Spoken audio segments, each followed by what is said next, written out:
जोहार सांग माने आज मुई आपण मानकर लगे नहीं करी आसीचे रेस्टोरेंट आ बिहागर मांगे सबुतरु बेसी पसंद करुथबार गोटे बहुत खास रेसिपीटी जार ना होचे भेज पनीर पुलाव। पनीर पुलाव तो सभे कम बेसी कर घर मांगे बनासु किंतु समस्त रांधबार शैली टिके टिके अलग अलग थी कि तो मुई से भावली कि आज मुई केन्दा करी बनासी जे सेटा आपण मांग संगे शेयर करमी बोली। इटा देखबार लगी हुए तो रेस्टोरेंट बागी नहीं दिसे किंतु स्वाद रे पूरा पूरी रेस्टोरेंट नु एतका स्वाद लगवा। तो तुम्हें निश्चित भाव मोर वीडियोटा लास्ट तक देखबे। आउ ई वीडियो रे मैं किछि खास टिप्स देछे जेंदा कि पुलाव के एकदम खिला खिलाओ परफेक्ट बनावा। तो चलो एथर आमे हमर वीडियोटा स्टार्ट करमा। पनीर पुलाव बनाबार लगी सबुतरु पहला मुईटा 3 पा बासमती चाउल नहींचे सेटा के भल करी धुई देइतिली आ 20 ରୁ 25 मिनिट तक इताके मुई भिजे की रखी देइतिली। भिजे करी जदि आमे रखी देमा 20 मिनिट तक काना हेसी चाउल सबु खिला खिला बनसी। एबे चलो पुलाव लागि किछि सब्जी देखो मेनू काटी करी रेडी करिचे। इथि मुई नहींचे गाजर आलू सोयाबीन प्याज 5टा मुई लम्बा लम्बा साइज करे काटी देइचे। टमाटर 5टा क्यूब साइज रे काटी देइचे। धनिया पत्तर टिके काटीचे। पुदीना पत्तर लेंबू 2 फाल कच्चा मिर्चा 5टा के लंबा शेप रे मी काटी देइचे। तमे जदि चाहबो तमर पसंद हिसाब बे आउ किछि सब्जी तुमे एथिरे ऐड करि पारबो। इटा मुई 250 ग्राम रो पनीर नहींचे आउ इटा के मी क्यूब शेप रे काटी दउचे। तमे माने जेंता पसंद करसो सेंता हिसाब काटबो। मुई क्यूब साइज रे इटा के काटी देइचे। एबे चलो आमे गोटे कढ़ईटे बसामा गैस रे आउ तेल गरम करमा। तेल गरम हो गला न इनु जेन मुई पनीर काटी कर नहींचे सेटा के मुई फ्राई करम। इटा बेसी गोल्डन ना करू जस्ट टिके गोल्डन हला कि इटा के आमे काढ़ी देमा। देखो इटा हे गला न इटा के गोटे प्लेट रे मुई ताके काढ़ी देमी। बेसी जदि इटा के आमे गोल्डन फ्राई करमा टान हो जासी टेस्ट भल नहीं आसे। तो एबे का जेन आमे आलू क्यूब साइज रे काटी देला से सब आलू के ई तेल रे फिर आमे फ्राई कर दमा। आलू के पूरा आमे नो गोल्डन फ्राई करमा पूरा पूरी जेंदा सिझी जीवा।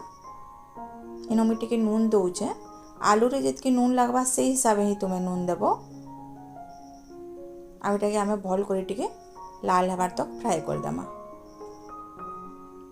देखो इटा गोल्डन फ्राई हो गला। देखे एथरा आमे गोटे प्लेट रे काढ़ी देमा। यहाँ दे इथि ही जेन तेल अच्छे से आमे काना करमा जेन गाजर और सोयाबीन आमे काटी देला सेटा इथिरे आमे देई करी टिके फ्राई कर दमा।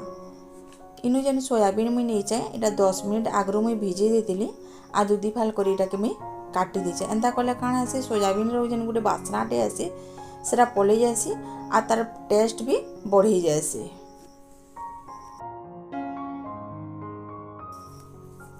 इनो आमर सोयाबीन आ गाजर पूरा भल से फ्राई हो गला न इटा के आमे गोटे प्लेट रे काढ़ी देमा। एबे कढ़ई रे मुई 4-5 चम्मच तेल दे करी गरम करमी। तेल देखो गरम हो गला न यहाँ दे मुई जेन प्याज काटी के रखी थी से सब दे करी ताके मुई गोल्डन फ्राई हबार तक भाजमी। प्याजटा मुई नु लम्बा सेप रे काटी छे। मते लागसी कि पुलाव रे टिके प्याज लम्बा करी काटले तार टेस्टटा भल आसे बोली करी तो मुई सेति लगी लम्बा करी करी इनु काटी छे। तो देखो इनो प्याज टिके टिके गोल्डन कलर हे बसला न बेस एतकरी ही हमें इताके फ्राई करमा। एतरो इटा के हमें साइड करी देमा।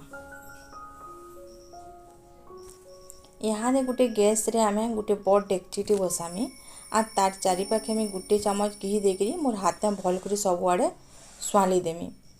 एबे इथे हमें जेन प्याज फ्राई करके रखीला सेटा इथिरे हमें दे देमा।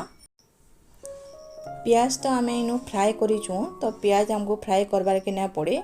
इनु मुई अदा और लहसुन पेस्ट करके रखीली एटा मुई सेथिरे ऐड कर देली। इथे मुई खाली 2 चामच बाकी देइछे। यहाँ दे इथे मुई ऐड कली कश्मीरी रेड चिली पाउडर गोटे चामच, एवरेस्ट बिरयानी मसला गोटे चामच, गरम मसला गोटे चामच, एवरेस्ट मीट मसला गोटे चामच। इनु मुई कच्चा मिर्चा 4टा दे देली। आ जन टमाटर में काटी के रखी थी यहाँ दे से टमाटर के मुई इधरे ऐड कर देमी। आई सबके मुई भल कर टिके मिक्स करदेमी।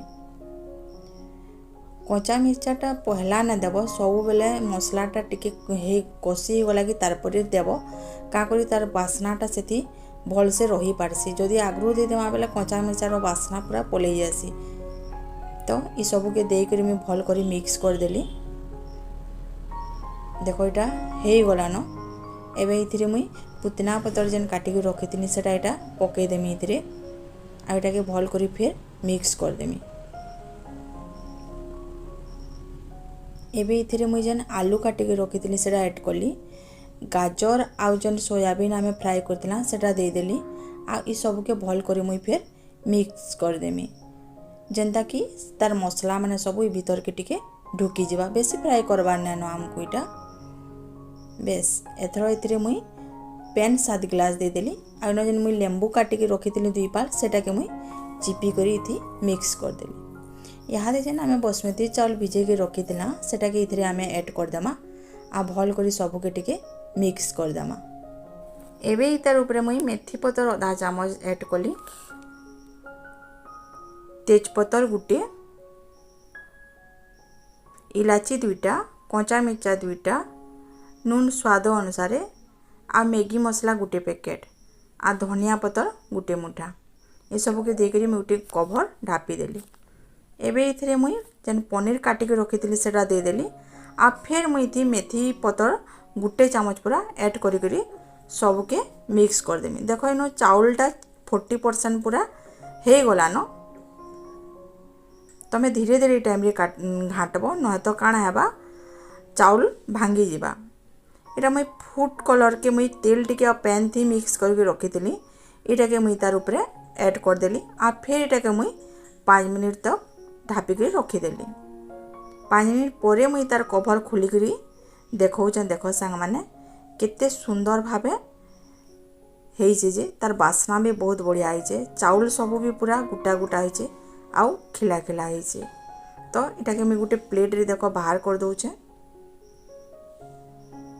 तो जदि तुमको आज मोर रेसिपीटा भल लागला ताहले निश्चित भावे गोटे कमेंट करिवे आउ लाइक करबे आउ सब्सक्राइब करबार के तो बिल्कुल भी नहीं भूलबे।